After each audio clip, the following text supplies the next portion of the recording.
Mama laid on her bed afterwards, trying to analyze the situation she found herself in. She tried to question her love for Uche and tried to rationalize the reason why she shouldn't go ahead and enjoy his attention, no matter how short it might be. The truth was she loved him and would do anything to be with him forever. But the fact was she could not do just about anything. She made a promise, and she was going to keep it no matter how difficult it got. She was sure that he would leave her once he realized that she was still a virgin and was not ready to lose her virginity outside the sacred bonds of marriage. She could even see the disgust and rejection on his face if she told him. She got up from her bed and walked to the window. She knew sleep was a lost cause to pursue. She thought of going into her studio to work on her latest design, but the thought of slaving over a sketchbook or a sewing machine sounded appalling to her. She wanted to get this over with and move on with her life. She wondered if all girls faced this dilemma, or was she different? They were more than willing to sleep with any man who could give them what they wanted at the time: love, money, or protection. She could see herself 5 years ago, looking at her business and wondering how to start. She was already feeling guilty because Phyllis insisted on quitting his job so he could help her start out at least the initial stage. She had been scared as she viewed the face that sewing machines. Phyllis assured her that her house would do just fine till she started making money. And she believed him. Oh, she never doubted that she would make it big in her chosen career. That had never been the problem. The problem then was funding. And it didn't take long for her to realize that none of her father's friends were ready to help her. Not with the way they were demanding she sleep with them first. The thought was appalling and incestuous to her. Then suddenly one of her father's friends called her and offered to help. He had asked her to meet him at his office and she had agreed, deciding to give him a benefit of doubt. On getting to his office, he was already rushing out to somewhere, but he asked her to come with him and she stupidly fell for the ruse. She came down from the car and found herself facing what looked like a residential home. She had panicked, but he covered up by telling her he was having a very confidential meeting with his friends in the building. Inside the house was another experience for her. He had led her through the small bar to a door which she found out too late led to a bedroom, and she turned in shock to question him. He smiled and asked her to calm down.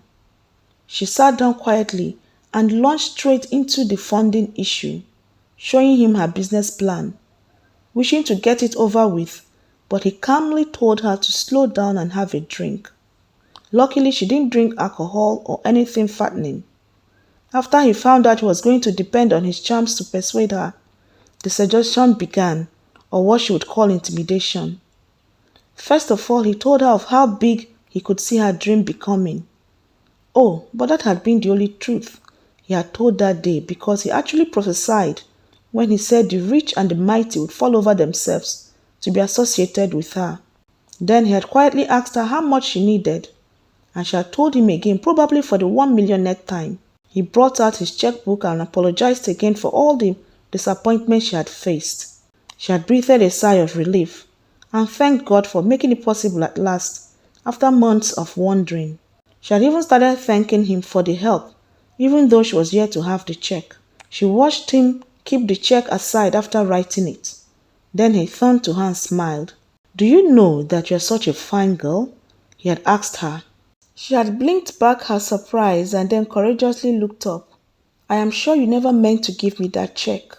He smiled and looked at her. "Ma, you're such a pretty girl. It would be difficult not to be tempted. Was that why you brought me here in pretense of having an urgent meeting?" He didn't deny her accusation, so she stood up and hung her shoulder bag and faced him squarely. "Prove it, Uncle Mike. Prove to me that all these were not planned. Give me that check if my accusations are not your intentions." "You are just 21, my dear girl, and no man in his right mind would give you that kind of money to become an ordinary tailor." His degradation of her career nearly brought her to tears, but she stood her ground. "Mark this day, Uncle Mike. Just give me 5 years and you'll be ashamed to look me in the face. Then she left. She only allowed herself to cry when she got home.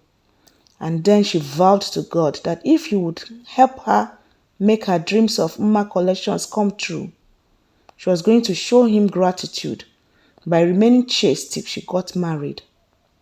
And he had done it for her.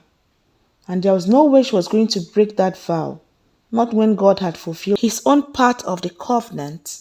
Because shortly after that, she had started Mma's collection with Phyllis's help. He got the needed funding from an angel investor. Fast forward to 5 years, and they have grown so big. Though she was yet to see Uncle Mike, she was sure he would be ashamed to look her in the eyes. How was she going to make Uche understand why she would never sleep with him except they married? She laughed because she had just remembered his words. He said tonight was the only night he was going to let her leave him without consummating their relationship. The Uche she had come to know would never accept that they have a platonic relationship. He might even think it was her way of trying to trap him into marriage. The best thing to do was to end things without explanation. The one who stalked watched him swim, filled with jealousy of the stupid woman last night. The stalker watched and wished to get into the pool with him, but not yet. Didn't want Uche to know he was being watched. He would be taken by surprise and then it would be difficult for him to say no. Mma looked up from her sewing machine as she heard a knock on her door. She knew it might be Uche, but she wasn't ready to face him just yet. She chose to ignore him, thinking he would leave if he thought she was not at home. But the person persisted, banging on her door. So angrily she marched to the living room to open it. She opened it and caught herself before she could sigh with disappointment. It was not Uche, but Ken. He was looking a bit dressed up for a Saturday morning. "Hello," Ken greeted cheerfully. "Hello," Mma greeted reluctantly and moved out of the way. "Where have you been?" Ken asked as he sat down. "Did you try to reach me?" she asked calmly. She struggled to understand what her anger was all about. She was disappointed, she thought. She wanted to see Uche and not Ken. "I came to this place last night and I've been trying to reach you on the phone since yesterday. Where have you been?" Ken asked. Was he deliberately trying to see how long she could hold on to her temper? "I went out last night." "To where?" he asked almost suspiciously. Mma folded her hands. Anyone who knew her well would know that that was a sign of rising temper. But she was not going to get angry with him. "A friend invited me to a pre-dinner drink and from there I made other plans." Does this friend happen to be a man? And what does it matter if he was a man? "Nothing, but you spent all night out with him?" "I am not a child, Ken, and please don't make me look like one." "Who is he? Have I met him before?" "No, you haven't met him before." "Doesn't he have a name?" "Ken, please, will you stop asking me these silly questions?" She was forced to shout on him. Okay. So how about the ring? I thought I would hear from you by now." She sought for the best way to break it to him without breaking his heart, if that was possible. She heaved a sigh. "Ken, I can't wear that ring. Please try and understand. What you are asking is for a lifetime and more. Maybe you should stop accepting dates and really take time to think about it. Even if I hole up in here for the next century, my answer will still be the same. Don't you feel something for me at all? We've been seeing each other for a while now. What have you been feeling all this while?" Why didn't she break it off earlier than this? Because he always had that fragile look about him that made her feel sorry for him. "I feel something for you, Ken, but it's not enough for marriage." She saw him gasp and she wished she had kept her mouth shut because he had that surprised hot look on his face again. "Even when I kiss you? Come on, Umma, don't kid me." She wanted to tell him that she had felt nothing at all when he kissed her. Not like she felt when she was kissed by Uche. Then he grabbed her and was kissing her. Mma didn't struggle. She wasn't afraid that the kiss would come to anything. Like always, the kiss was without passion, but she allowed the kiss because she was trying to experiment. She wanted to compare his kissing with Uche's, to see if he would arouse the same feelings in her. But to her utter dismay, there was none of the thrills that came with Uche's kisses. She pushed him away when she got tired. Just as she did that, a knock sounded. Mma was startled. Her mind had already told her who it was, and she was suddenly afraid, not for the person at the door, but for Ken. She was very scared of having the two of them in her house at the same time. She knew what Uche thought of Ken, and she knew it would take the angels to persuade him to be polite to Ken. "Are you not getting the door?" Ken asked. Yes, of course, getting a hold on her emotions and went to open the door. Uche was startled by her lack of makeup. She was even more beautiful than he had thought, and a lot younger too. "Hello," Mma greeted nervously. "You are beautiful," he greeted and drew her to him. Mma was going to say the same thing to him. He looked different. Was it even legal for one man to exude this kind of sexiness? How would the female species survive, or other men still remain relevant to women? Meanwhile, he was busy admiring her bare legs. Her body, her waist, shouldn't continue to take away his breath. Yet, each time he saw her, he wanted to try out the same thing over and over again. He drew her closer to him, dying to kiss her. "I have a guest," she protested. Ordinarily, he would have overlooked that, but he wondered who it was she was afraid would see them kissing. Curiosity won. "Who?" he asked, peering over his shoulder. "Ken," she whispered. Then he kissed her. She was torn between the devil and the deep blue sea. She could stay put and use this opportunity to put Ken out of his misery by letting him think there was someone else. Then she recalled she had decided last night to use Ken to get rid of Uche.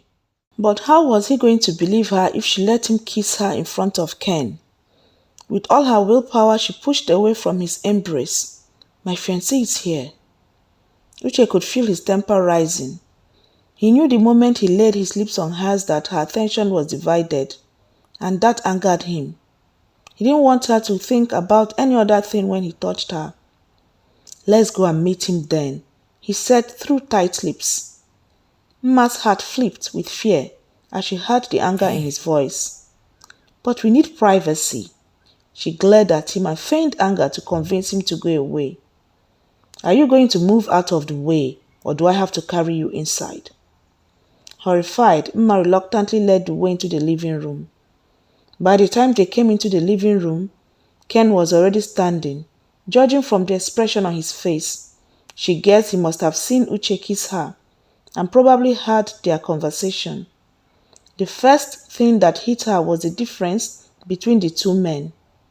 While Uche exuded an effortless aura of class and wealth in his casual attire, Ken looked like he was trying too much in his brown kaftan.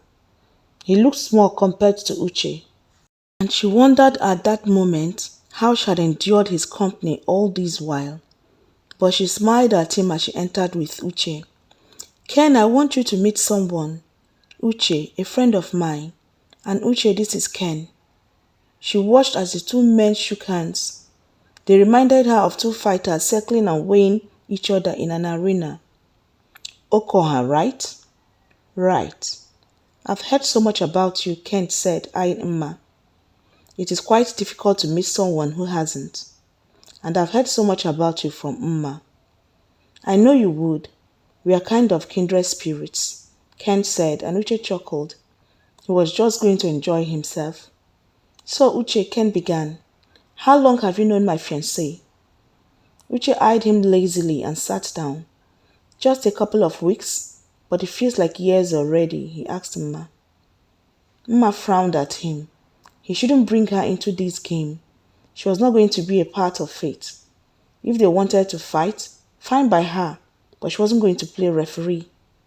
"I see," Ken muttered and turned to Mma with a glare. "I take it he was the one you spent the whole of your night with?" Mma's shock was evident.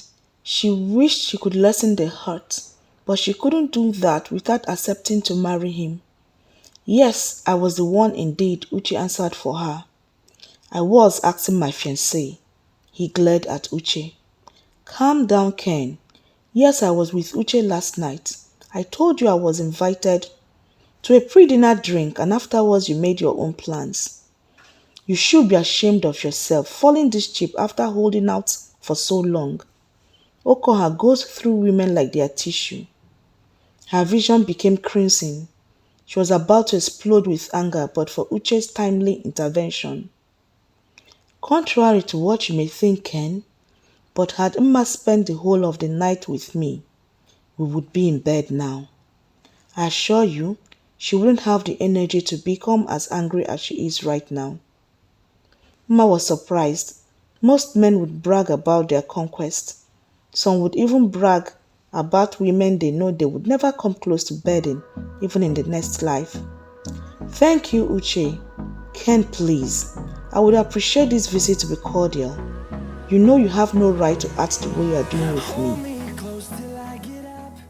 Time is barely on our side. I don't wanna waste what's left. The storms we chase are leading us, and